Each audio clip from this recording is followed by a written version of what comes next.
Chers frères et sœurs dans le Seigneur, Shalom. Bienvenue dans notre émission « Il est venu libérer les captifs ». Et là, nous sommes en train de parler sur détruire la puissance de la sorcellerie. La fois passée, nous avons parlé sur les baptêmes sorcellériques. Et aujourd'hui, nous voulons parler sur les moyens de communication, de diffusion et de transport des sorciers. C'est ce que nous voulons épingler aujourd'hui. Nous commençons par le premier point, la communication. Vous voyez, la communication, c'est très important là où il y a une organisation. Et comme la sorcellerie aussi, c'est un monde où il y a beaucoup de sorciers, alors ils se communiquent. Nous devons savoir que les sorciers ont tous des antennes pour communiquer selon leur code téléphonique. Car chacun a un code qui est appelé mot de passe. Et suite à cela, il se communique soit avec sa bouche, mais aussi avec son cœur et son esprit. Donc, les sorciers peuvent se communiquer avec la bouche, c'est-à-dire dans un entretien. Ils peuvent se parler comme des êtres humains. Ah, là-bas, c'est comme ça. Là-bas, on va faire ceci. Mais tout comme ils peuvent se communiquer avec leur esprit. Leur esprit entre en contact et ils se communiquent, ils s'échangent. Ils peuvent se communiquer avec leur cœur. Donc c'est pour cela, vous pouvez être là en train de curer un sorcier. Pendant qu'il est là, il est déjà en contact avec d'autres personnes. Un sorcier est capable de parler à votre esprit, de communiquer à votre esprit une pensée. Un sorcier peut vous motiver de là où vous êtes. Il vous attire vers lui. Et sans le comprendre, tu t'apprêtes, tu dis que non, je vais chez tel. Il t'a attiré. Donc il a parlé à votre esprit. Ils ont ces pouvoirs-là. Je vais donner un exemple pour bien signifier ce que je suis en train de dire. Une femme mariée et qui était aussi sorcière, il avait envoûté un homme de Dieu dont son mari aimait beaucoup et il donnait beaucoup de dîmes, beaucoup d'offrandes, beaucoup d'actions de grâce, beaucoup de dons dans cette église-là. Alors, grâce aux contributions de son mari, l'église avançait, l'église organisait des campagnes, l'église organisait beaucoup de choses. Vous savez que le sali est gratuit, mais les moyens pour communiquer ce sali, ce n'est pas gratuit. Alors, cette femme sorcière cherchait comment décourager son mari à continuer à poser de tels actes. À continuer à poser de tels actes. Alors, c'est comme ça qu'un jour, cette femme va envoûter son pasteur. Pendant que son mari était déjà au travail, le pasteur est venu lui rendre visite en passant. Mais la femme sorcière l'a envoûté et couché avec lui. Et en plein rapport sexuel dans sa propre chambre, cette femme sorcière va télécommander l'esprit de son mari de quitter son bureau à 10 heures, ce qu'il n'avait pas l'habitude de faire. Mais à 10 heures, il a télécommandé l'esprit de son mari de venir doucement chez lui sans faire de bruit. Donc directement, l'homme s'est dit que non, ma femme est suspecte. Je vais y aller au pas des chats. Donc, c'était un envoûtement sorcellérique. Et l'homme aussi venait chez lui sans faire de bruit. Alors il va trouver sa femme en flagrant délit d'adultère. Il va arrêter son pasteur et le jeter en prison. C'est comme ça que la relation entre son mari et le pasteur était brisée. Ils ont dit quitter même l'église. Mais une fois dans une séance de délivrance, alors cette femme a confessé auprès de cet homme de Dieu-là comment il a détruit la relation entre son mari et les pasteurs. À partir des moyens téléphoniques, il a télécommandé l'esprit de son mari pour venir les trouver en flagrant délit. Bien-aimés, de la même manière que nous pouvons télécommander nos télévisions, nous pouvons télécommander nos radios, vous êtes de loin, mais vous appuyez des boutons et ça fonctionne. Les sorciers font aussi la même chose. Donc ils peuvent vous télécommander. Vous êtes en Europe, vous êtes en Amérique, dans un autre pays d'Afrique, mais ils vous téléguident à partir de ces antennes. Alors là, ça devient un peu compliqué. Là, j'ai parlé de la communication. Maintenant, je voudrais parler de la diffusion. Tout sorcier vit avec une ou plusieurs caméras au travers de laquelle il filme l'action, il filme les scènes telles que c'était passé dans leur monde pour la diffusion avec des preuves.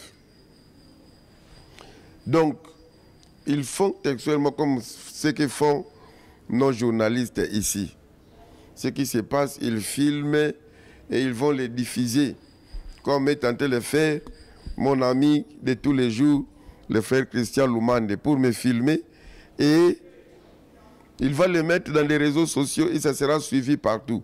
Les sorciers font aussi la même chose. Textuellement, ce qui se passe dans leur monde, ils filment, ils ont des caméras partout et pour les diffuser.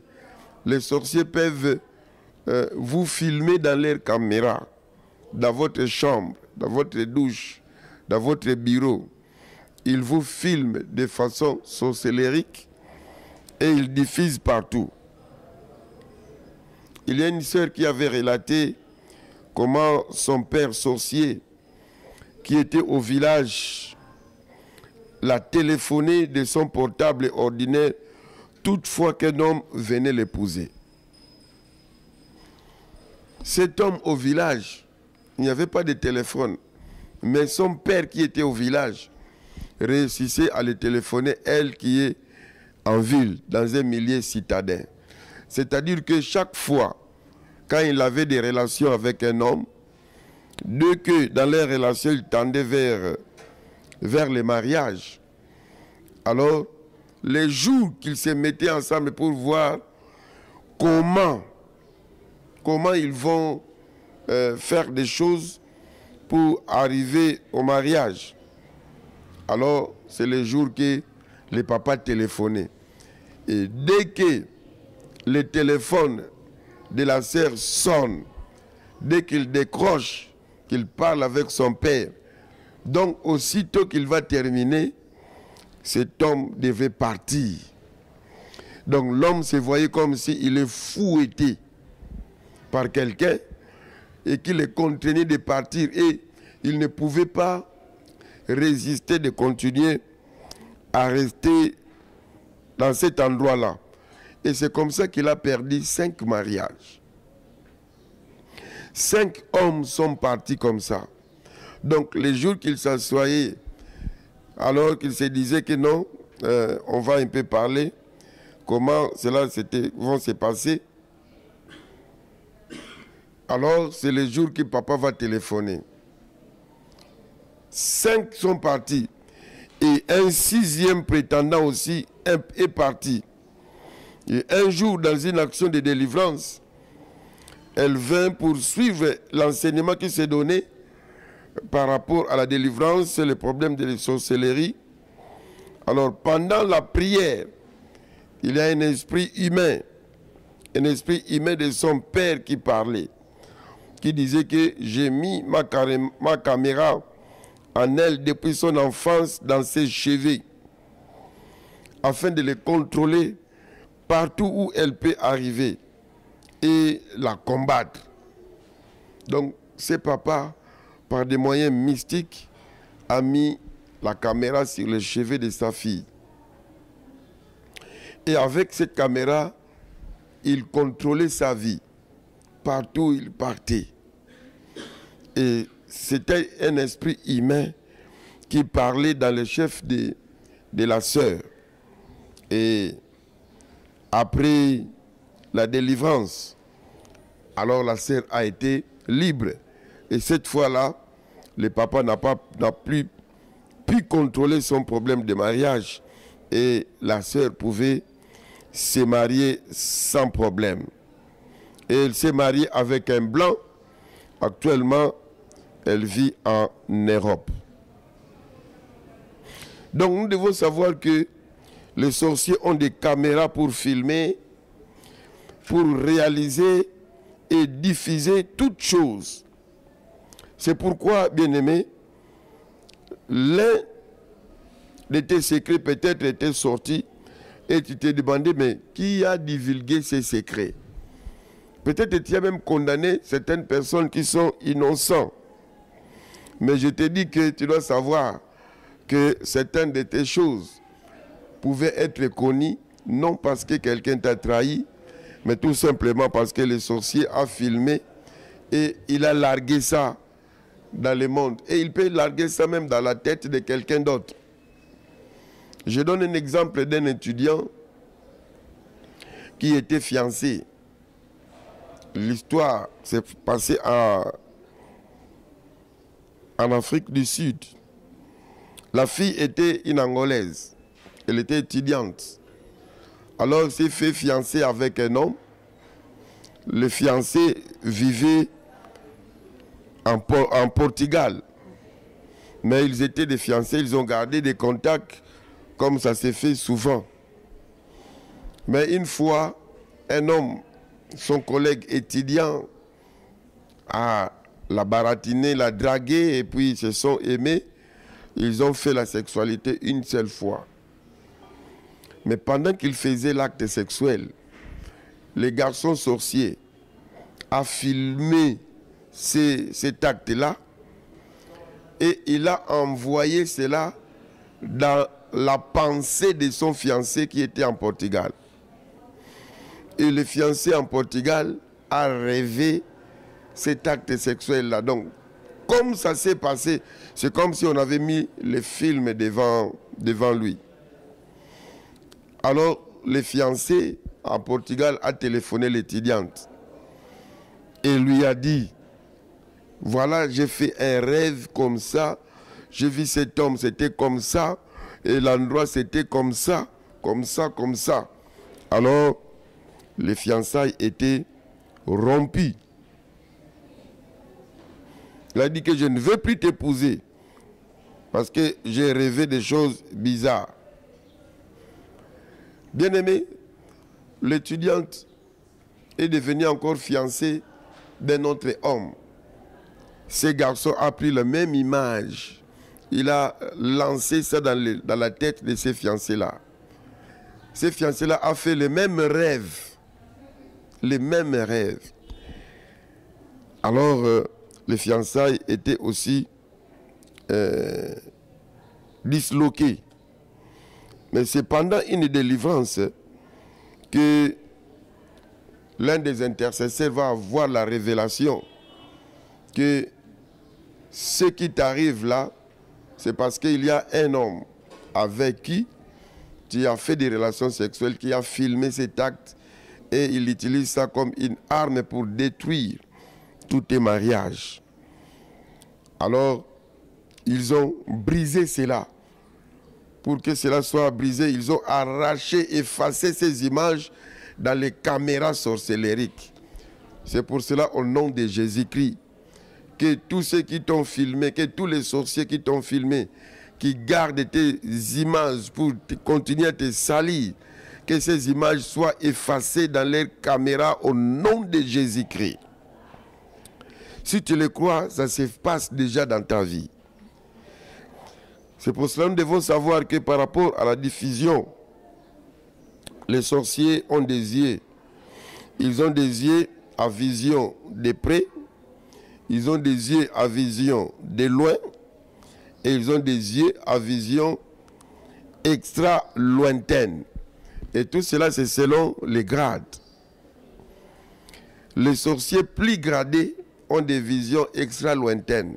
Donc il peut être ici, il voit jusqu'en Amérique là. Mais si il a seulement une vision de loin, il peut voir peut-être quelque chose qui se passe à Lubumbashi, qui se passe en Afrique du Sud, mais il ne peut pas aller plus loin. Mais les autres, les débutants surtout, ils ont des visions de près. Ils ne voient que ce qui se passe dans la parcelle, peut-être dans les quartiers, mais ils ne savent pas voir ce qui est plus loin.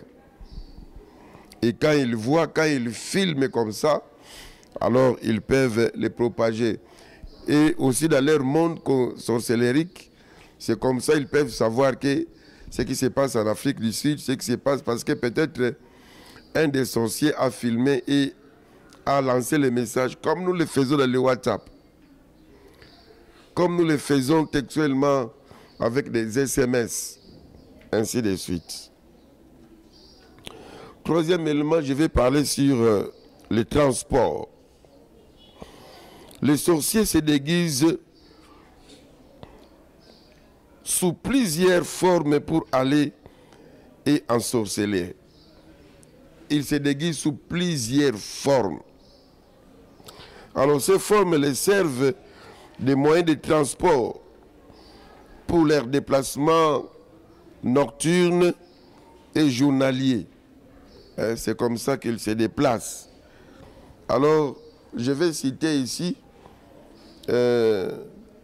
quelques éléments qu'ils utilisent pour se déplacer. Alors, ils se déguisent en ces éléments-là, qui sont plus les insectes, les oiseaux, et voire l'être humain. Soit ils se déguisent, soit ils entrent dans ces choses et ils utilisent. Premier élément qu'ils utilisent comme transport que je vais citer ici, il y a l'aigle. L'aigle, il utilise l'aigle pour envoûter. C'est aussi pour la représentation d'une chefferie de la sorcellerie sur place. Peut-être il y a un chef de sorciers et ils utilisent souvent cet animal, cet oiseau, je voulais dire, l'aigle. L'aigle est utilisé pour des grandes réunions de chefs lorsqu'il y a une grande fête. Donc, ils utilisent souvent l'aigle des sorciers hautement placés dans leur monde. Deuxième, ils utilisent les gafards. Bien-aimés, les gafards est parmi les insectes négligés des Africains. Or, ce qui est convoité pour monter une grande armée de sorciers. Et si on utilisait les gafards, les sorciers se voient constituer vraiment une grande armée. Et dans les gafards, ils ont des antennes, je peux dire. Alors, ces antennes-là, les sorciers les utilisent beaucoup pour leur communication. Leur couleur marron foncé, ça incarne la couleur du sang. Et même s'ils ont tué, ils ont bu du sang, alors ça se cache dans leur couleur-là. C'est pour cela que les sorciers aiment beaucoup utiliser les gafards. Pour ces actions, ils reçoivent les messages et les diffusent à partir de leurs antennes. Les cafards envoûtent et ils filment la scène à partir de leurs antennes toujours. Et ils freinent les gens, mais même aussi, ils les tuent. Ils les tuent aussi, les cafards. Bien aimé, il faut savoir qu'il y a des cafards qui entendent seulement une causerie. Vous les voyez au mur là, hein? Il est là. Et il est là en train d'entendre, de suivre votre causerie. Alors ils font tout pour s'approcher plus près de vous. Alors c'est là, devant votre ignorance, vous allez trouver que c'est un cafard simple. Et des fois, ils restent couchés au sol ou accrochés au mur pour écouter et rapporter dans leur monde mystique. Ils rapportent, voilà, les projets qu'ils sont en train de faire. Donc, ils utilisent beaucoup de cafards. Troisième, les chats. Les chats. Les sorciers peuvent se déguiser en chat pour envoûter en envoyant des maladies graves. Ils envoient des maladies graves. Ils créent des querelles dans la famille. Si votre chat est utilisé par les sorciers, il va vous faire beaucoup de choses. Il peut faire même que le couple se sépare. Le même chat, quand les sorciers, ils l'utilisent comme leur transport. Il faut faire beaucoup d'attention. Ils peuvent créer des querelles dans la famille. Ils sèment des confusions. Ils apportent l'agressivité. Et ils peuvent même tuer facilement. Ils endorment les gens profondément afin que ces derniers ne puissent pas se réveiller pour prier la nuit. Donc, ils vous donnent un sommeil profond et vous ne saurez plus prier la nuit.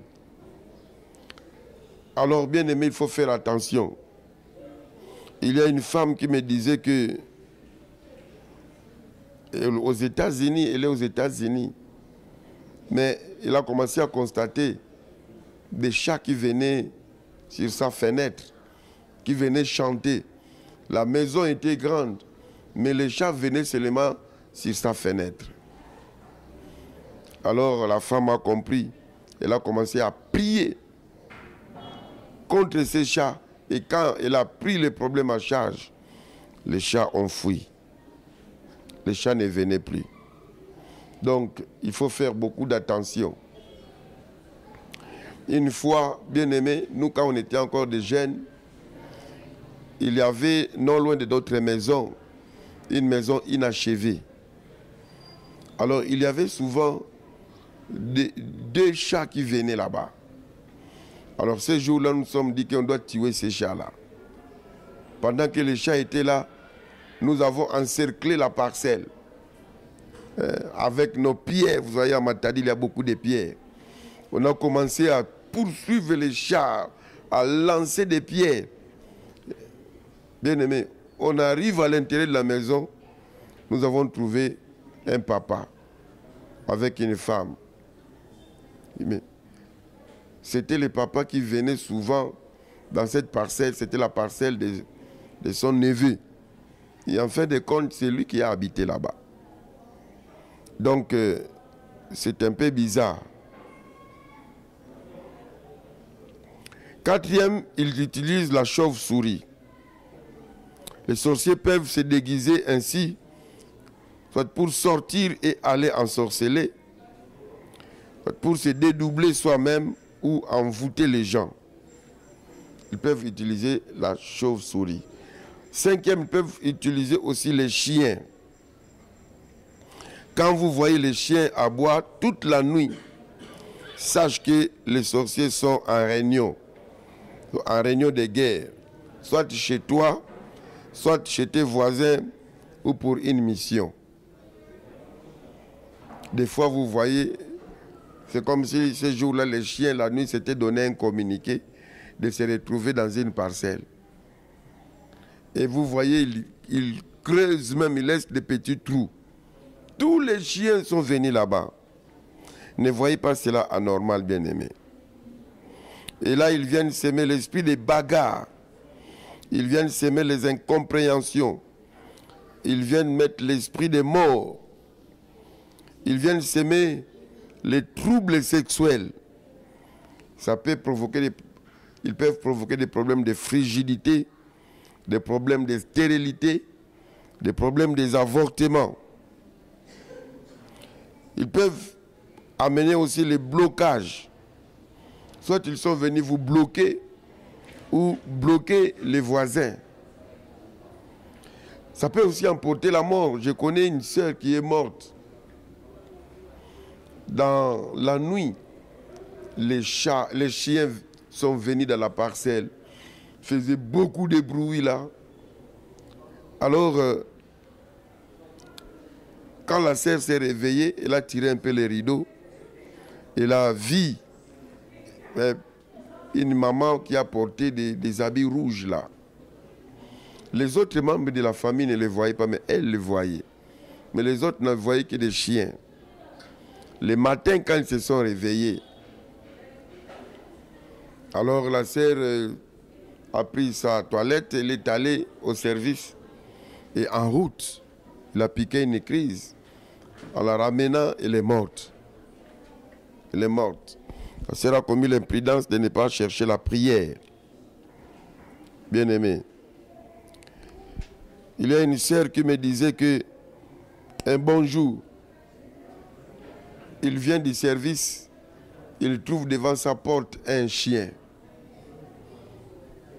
Un chien. Il le chasse, le chien ne veut pas partir. Et à partir de ces jours-là, les activités de la sœur sont tombées en moule. Il y a une sœur qui me disait aux États-Unis, un bon jour, il partait, il y a les gros chiens là. Des gros chiens qui le poursuivaient. Et ce sont des chiens qui peuvent dévorer comme un animal sauvage. Mais dès que la sœur s'est retournée, elle voit le chien, il a crié au nom de Jésus. C'est comme si les chiens étaient inoptisés. Jusqu'à ce que leurs propriétaires sont venus récupérer les chiens. Ça, ce n'était pas un chien normal. C'était tout un esprit. 6e, les crapauds et la grenouille. Les crapauds et la grenouille se déguisent ainsi, c'est pour ensorceler facilement, pour freiner les gens, pour engendrer la misère et la pauvreté. Donc, il faut faire beaucoup d'attention. 7e, il y a les poules ou les canards. Les sorciers se déguisent ainsi aussi pour avoir un contrôle facile de la maison, ou suivre attentivement les entretiens familiaux. Et là, ils se déguisent en poule. Vous voyez seulement une poule, un canard, et pourtant, ils suivent de près des entretiens familiaux. Il faut faire très attention. Nous avons un frère, un bon jour, ils se réveillent comme ça, ils ont vu une poule dans leur maison. On fait sortir la poule ne voulait pas sortir. On fait sortir la poule ne voulait pas sortir. Alors les gens l'ont sorti de force. Mais ils ont commis l'imprudence de ne pas prier. Les jours qui ont suivi, le frère s'est pendu. Il s'est lié la corde. Et heureusement que sa femme était vite rentrée. Quelque chose qui le poussait de rentrer à la maison. Il est rentré et on a cassé la fenêtre et puis on a pris les frères.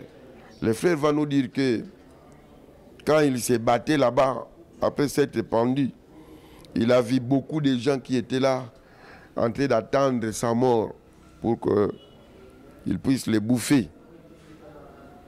Donc il faut faire très attention. Il y avait une famille, quand elle se réunissait pour une causerie importante, il fallait toujours qu'une poule se tienne à l'écart en les observant du début jusqu'à la fin. Et après tout ce dont ils ont parlé et projeté, ils ont remarqué que rien ne s'est réalisé. Alors ils ont prié pour savoir pourquoi est-ce que toutes les réunions se soldent toujours comme si rien ne s'était dit. Ils ont reçu la révélation que la poule qu'ils voient là n'était pas une simple poule. C'est tout un être humain déguisé pour suivre ce qu'ils disent et diffuser dans leur monde, savoir comment, pour qu'ils sachent comment ils peuvent bloquer les choses. Huitième, je vais parler de l'escargot.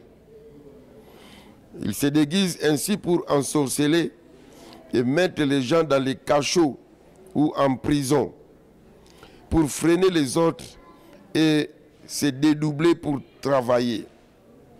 Donc, ils utilisent aussi l'escargot. Neuvième, c'est les hiboux.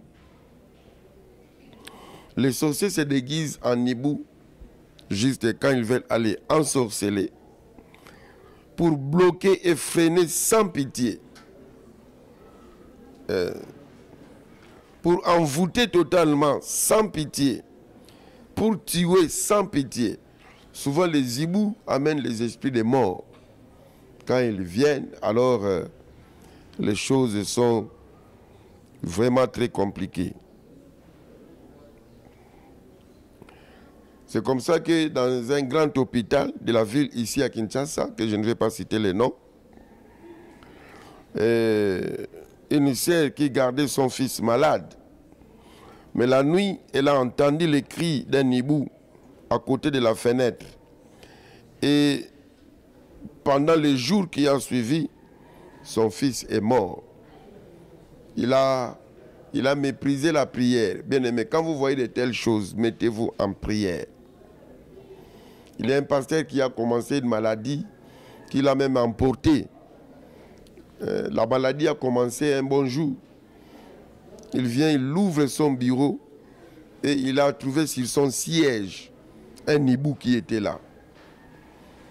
Le pasteur avait perdu le réflexe de prendre directement la parole d'autorité.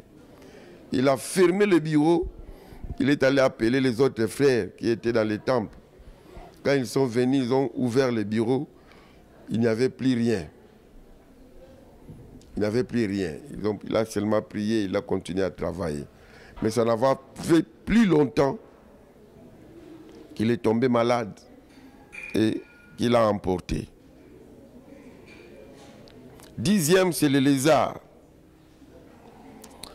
Les sorciers se déguisent ainsi pour ensorceler, pour se dédoubler, pour envoûter, pour freiner, pour créer la sécheresse.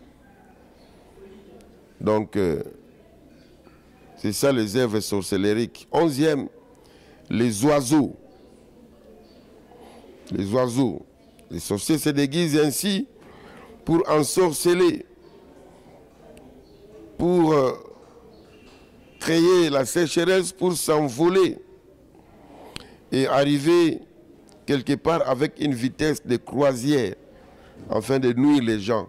Quand ils veulent aller peut-être en Europe, tout ça, alors ils prennent la forme des oiseaux pour aller faire leur besogne. Alors les sorciers, quand ils prennent la forme d'oiseaux, c'est pour cela quand vous voyez les gros arbres là, où il y a souvent des oiseaux qui chantent, alors il faut savoir que c'est possible que ce soit un temple des sorciers. Ils chantent et dansent dans leur monde. C'est pourquoi tout arbre de la sorcellerie est plein d'oiseaux.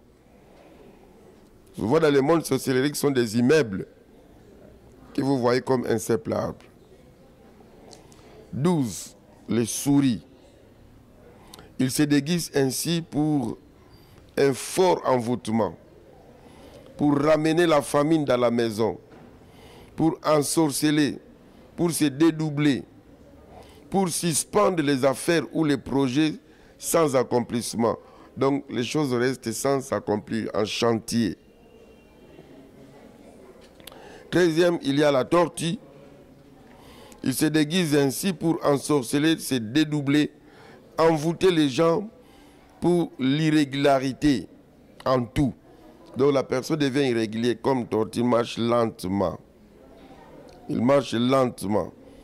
Et ils apportent aussi l'esprit de la négligence. Et là, ils utilisent la tortue. 14, ils utilisent les serpents. Ils se déguisent ainsi pour plus de meurtres quand ils veulent tuer.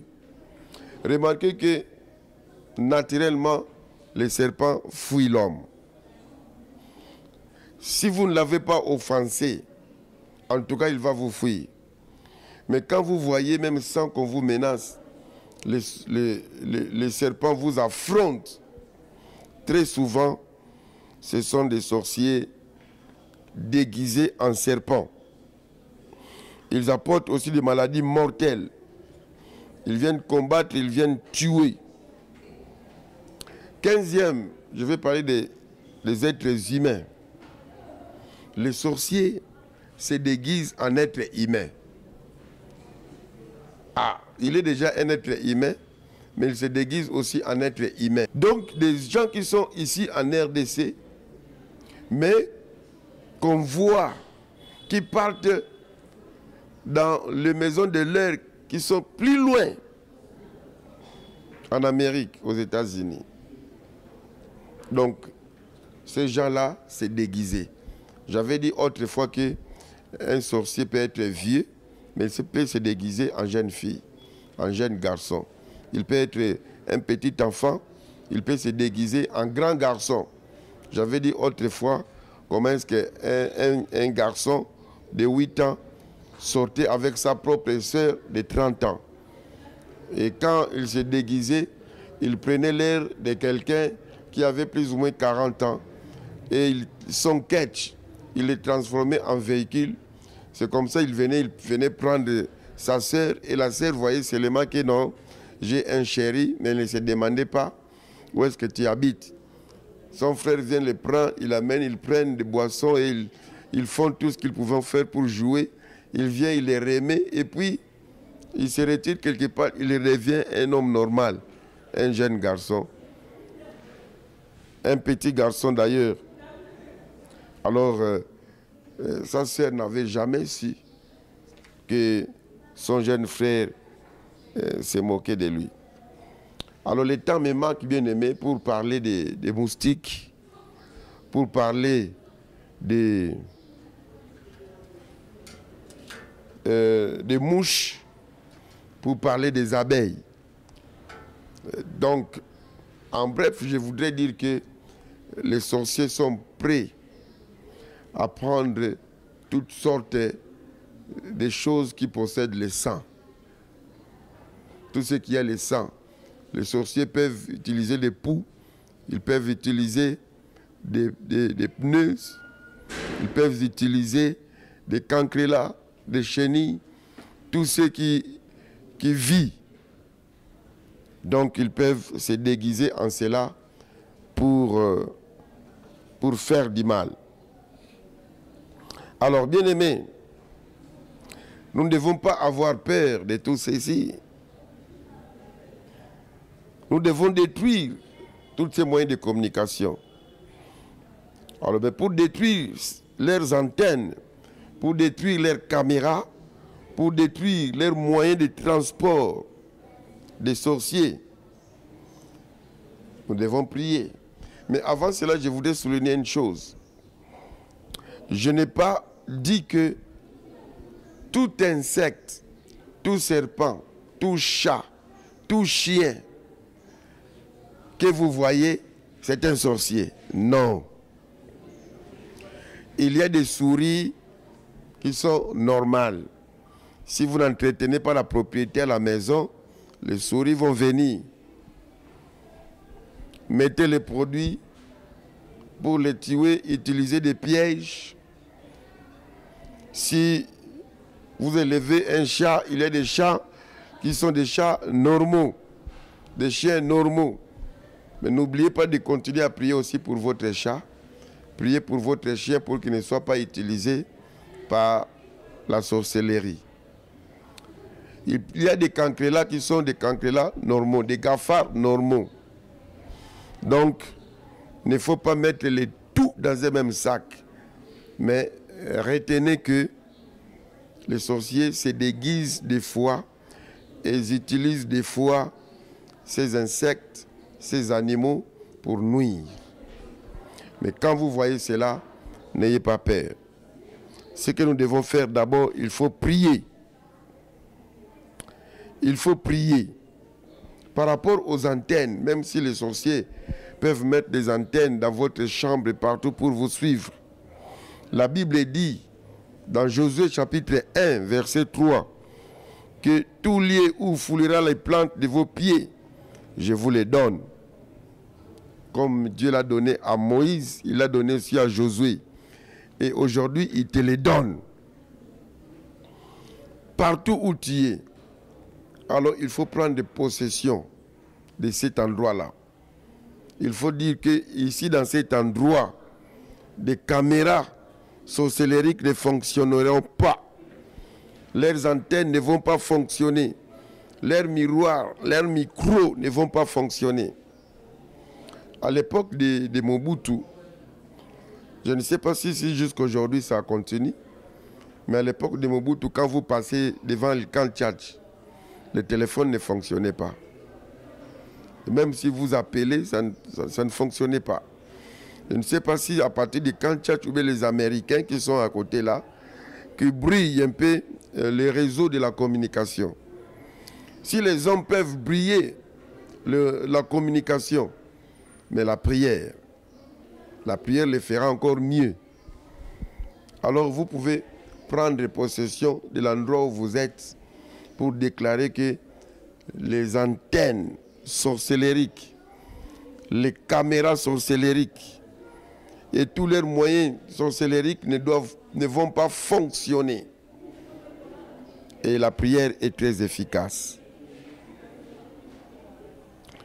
Invoquez le feu du Saint-Esprit par la prière, car c'est le feu qui consume et qui détruit toute puissance. Et ça rend captif l'ennemi Satan. Le feu du Saint-Esprit est capable de détruire les antennes, de détruire les caméras, de détruire leurs souches de déguisement qui sont installées dans nos maisons, dans nos bureaux, dans nos chambres, dans nos magasins, dans nos églises, et partout nous pouvons être, même dans nos voitures. Invoquer le feu. Dans Luc chapitre 12, verset 49, la Bible dit que je suis venu jeter un feu. C'est Jésus qui parle. Je suis venu jeter un feu sur la terre. Et qu'ai-je à désirer s'il est déjà allumé? Le feu agit déjà. Je vais prier, je vais envoyer le feu dans vos maisons, dans vos bureaux, dans vos chambres, dans tous vos locaux, pour briser tout ce qui est du diable. Père de gloire, oui, la sorcellerie existe, mais toi aussi tu existes. Si Satan peut être puissant, toi tu es tout puissant. Et la Bible dit que ceux qui se confient en toi, ils sont protégés par toi. Ils sont sous l'ombre du Tout-Puissant. C'est comme cela que, Seigneur, je recommande tes enfants entre tes mains. Dieu de gloire, en ton nom, Jésus-Christ, j'envoie le feu dans ma maison. J'envoie le feu dans la maison de mon frère qui me suit. J'envoie le feu dans la maison de ma soeur qui me suit. Que ce feu brûle tous les moyens de communication, toutes les antennes sorcellériques au nom de Jésus. Je brise toute communion entre le monde sorcellérique et la maison, la vie de mon frère qui me suit. Même ceux dont on a mis des antennes dans leur corps, comme cette fille dont le papa a mis les caméras sur ses cheveux. À partir de maintenant, que ces caméras ne fonctionnent plus au nom de Jésus. Au nom de Jésus. Et que toutes les caméras qu'on a placées dans ta maison, dans ta chambre, dans ta douche, dans ta voiture, dans ton bureau, je brise ces caméras. Ça ne fonctionnera plus jamais dans le nom de Jésus. Et j'envoie le feu de Dieu de les calciner. De les calciner au nom de Jésus. La Bible dit que notre Dieu c'est un feu dévorant, qu'il dévore toutes les actions du diable. Dans le nom puissant et glorieux de Jésus, nous avons ainsi prié. Amen. Que le Seigneur soit loué. C'est votre serviteur, le pasteur Simon Tsakalangoma. Je suis pasteur titulaire de l'église Centre évangélique Les Sanctuaires. Nous sommes dans la communauté des Assemblées de Dieu de la République démocratique du Congo. Mon numéro est là. Si vous avez besoin d'un entretien, appelez-moi. Nous allons nous entretenir à propos. Sinon, n'oubliez pas de liker, aimer la page, partager à vos frères et sœurs et surtout, n'oubliez pas de vous abonner si vous ne l'avez encore jamais fait. Et ça vous aiderait à suivre d'autres séries et même à suivre les séries qui ont précédé. Que le Seigneur vous bénisse. Bye bye.